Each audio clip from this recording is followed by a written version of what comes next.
matter how you chop it up, if you're playing in eight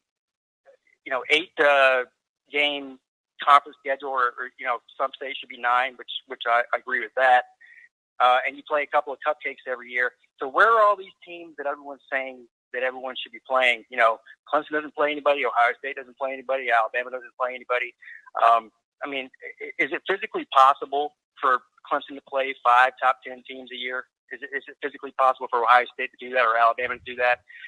No, it's not. So what I'm getting at here is I think the best way to fix this is to get rid of divisions, not conferences, but divisions. This way you have the same way that the Big 12 does now, right? Mm-hmm. This way you have the best 2 teams in the conference playing for the championship every year. Even if it's a rematch, that doesn't really matter. But at least you're getting a real conference champion out of that, because most of these conferences are top-heavy in the divisions. Would you agree with that? So the issue I have with that is I think in the Big 12 it works because everybody plays everyone. But you would still have a situation if you took the 14 teams, let's say, in the ACC, and you went to a Big 12 style format in which you took the top 2 teams and you eliminated the divisions, but they still didn't play each other. All the teams would not play each other. You would only play 8 of the other 13 teams. Therefore, there would be a scheduling discrepancy between all the teams. You could have teams with very difficult schedules, other teams with crappy schedules within the same conference. The Big 12 does it right just because they fell into the situation of doing it right. It wasn't their brainchild that they're so brilliant. They just had teams leave. Therefore, they were left with 10 teams in a 9-game conference season. Therefore, it's equitable. Therefore, there's legitimacy in the first place team playing the second place team. But if Clemson has a schedule that's within the conference that's eons more difficult than Pitt, and Pitt finishes second based on a weak schedule within the conference, then that's a bit sketchy. But you're left with the discrepancy now because there's already top-heavy divisions. So why not take the 2 best teams with the best record and put them against each other? In other words, last year Clemson would have played Syracuse instead of Pitt. A 5-loss Pitt team in the ACC. They would have played a 2-loss Syracuse team, but that would have been a better matchup. And also, it rotates the games, which is better for the fans like us to watch these rotating games. In other words, we play Miami every 3 years instead of every 7 years. Yep. So I just don't see a real need for divisions. I think it's more interesting for college football if there's not divisions, and I think it gives you better championship games, and it may give you maybe not every year, but most years probably a better schedule overall for every conference. Every point that you made, I completely agree with, and you probably made 7 or 8 to back your system and why it would function and work so much better. It would produce better championship games. Ohio State would not have throttled Northwestern by 3 touchdowns in the Big Ten championship game last year. They would have had a rematch against Michigan, or they would have played Penn State or somebody. And we could go through a zillion examples of this. The best teams in the Pac-12 were in the North Division last year. They were not in the South, and on and on and on and on. We could go through a number of examples. How many years did Florida limp into an SEC championship game with Treon Harris at quarterback and get pummeled by Alabama, while it would have been nice to see an Alabama-LSU rematch or whatever?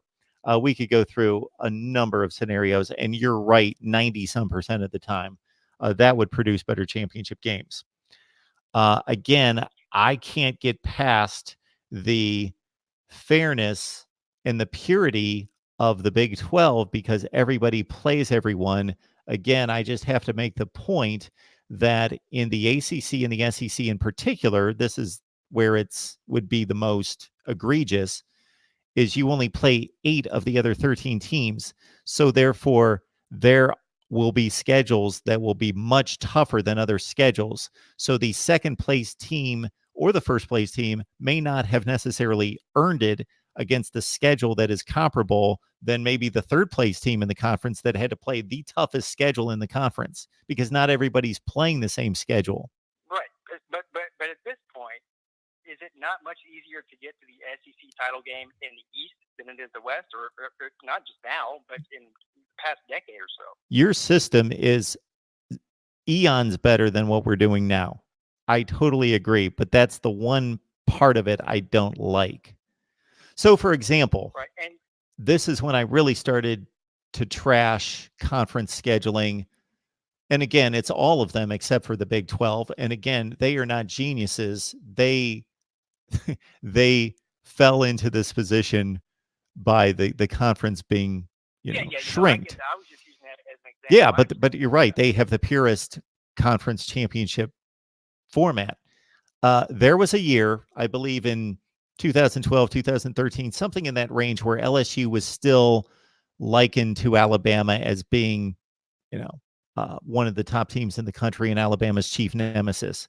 There was a year in which, so as you well know, you play everyone in your division. You play two crossovers in the other division. LSU's two opponents in the other division were Georgia and Florida, who both went 7-1 in the SEC the previous season. So they were 14-2. They were playing two teams who were 14-2 the previous season in the SEC. Alabama was playing Tennessee and Kentucky, who both went 1-7 in the SEC the previous season. So they were playing two teams who went 2-14.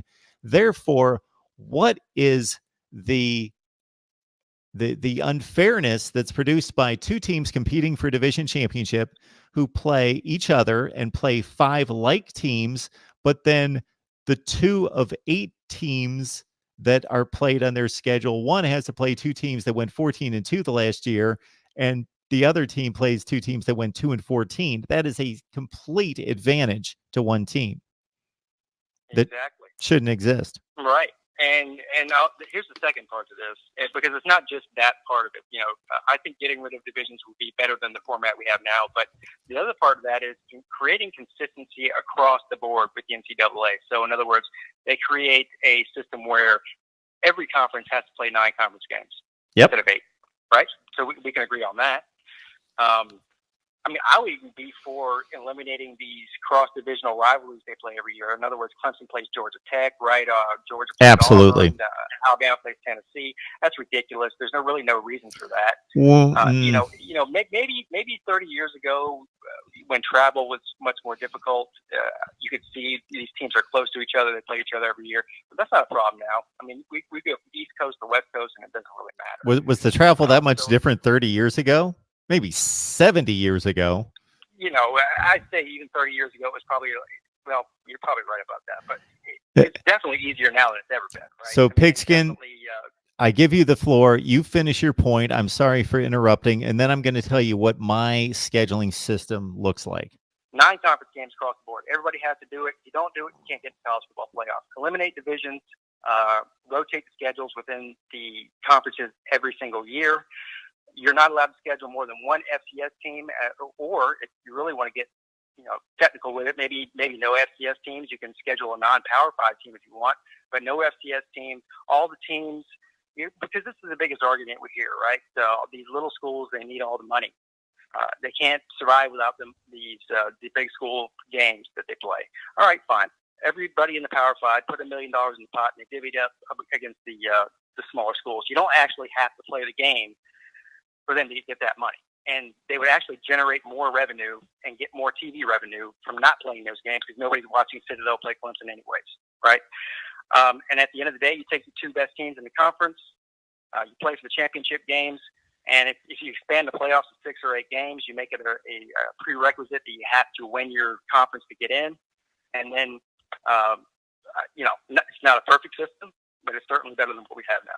Okay, I love your system again. I think we still have an issue with the number of teams in each conference and there being a scheduling fairness discrepancy between the strength of schedules within the conference. So what I have proposed doing in terms of non-conference scheduling is that everybody goes to, as you suggested, a 9-game conference schedule. Therefore, we've got 3 non-conference games. I would allow everybody in the FBS, and let's focus on the Power 5, allowing everybody in the Power 5 to go schedule one of its 3 non-conference games. Go out, schedule whoever you want. Go schedule an FBS, an FCS, whoever you want.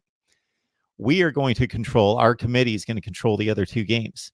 And we are going to control it this way. We are going to guarantee that everybody is going to play two teams whose composite conference record from the year before is 500.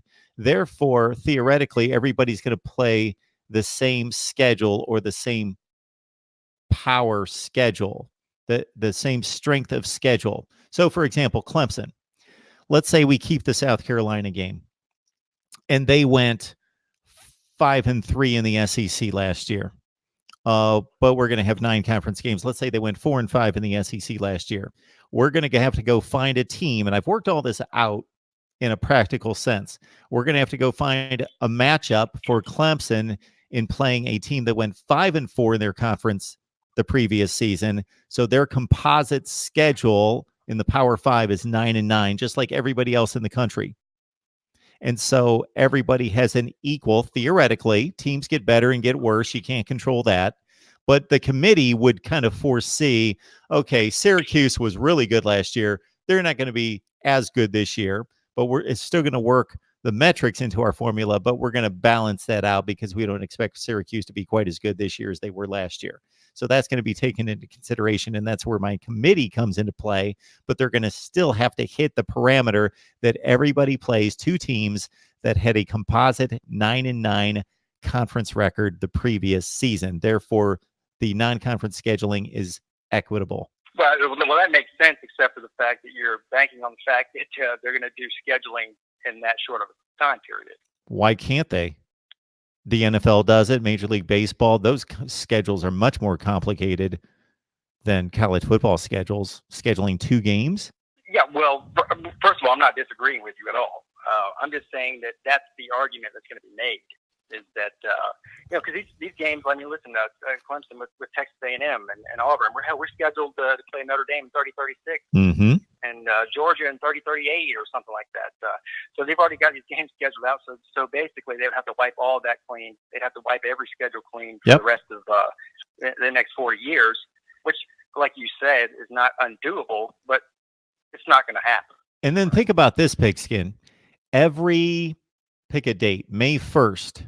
May 1st is the announcement of the college football schedule. It would be almost like another holiday during the off season. There would be an unveiling of this is, just like you see watching all the major networks, there's a big deal made out of the release of the NFL schedule. When anybody who has half a brain who watches the NFL, including the two of us, can pretty much slot the 12 or 13 out of the 16 games for every team in the NFL because we know how the format is. So it's not that big a deal, where this would be a grand unveiling, let's say every May 1st of, boom, here's the 2019 college football schedule, and they would be a big deal. Well, I agree with you, but the NFL is 32 teams.